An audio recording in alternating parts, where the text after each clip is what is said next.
China alarms U.S. with private warnings to avoid Taiwan Strait. Chinese military officials in recent months have repeatedly asserted that the Taiwan Strait isn't international waters during meetings with U.S. counterparts, according to a person familiar with the situation, generating concern within the Biden administration.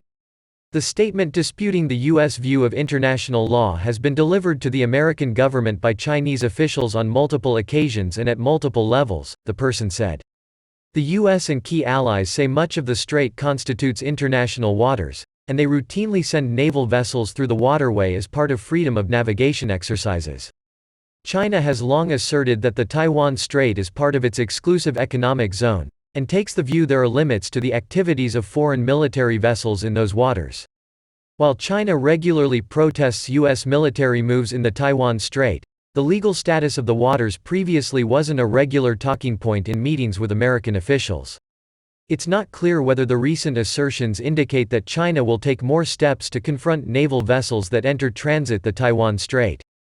The U.S. also conducts freedom of navigation operations in the South China Sea to challenge Chinese territorial claims around disputed land features.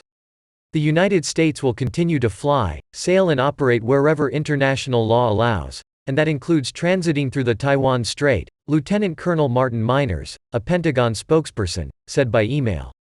Chinese Foreign Ministry spokesman Wang Wenbin reiterated at a regular press briefing in Beijing on Monday that China exercises sovereignty over the Taiwan Strait.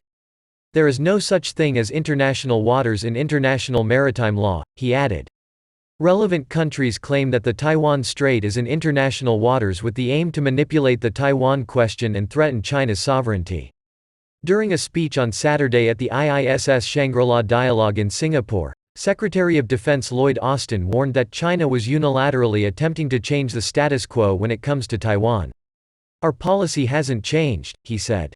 But unfortunately, that doesn't seem to be true for the PRC. We're seeing growing coercion from Beijing, Austin told delegates at the Security Forum. We've witnessed a steady increase in provocative and destabilizing military activity near Taiwan. That includes PLA aircraft flying near Taiwan in record numbers in recent months, and on a nearly daily basis. Austin's speech was followed on Sunday by China's Minister of National Defense Wei Feng, who repeatedly expressed Beijing's willingness to fight to prevent a formal split by the democratically elected government in Taipei. Wei didn't explicitly refer to the legal status of the Taiwan Strait in his remarks.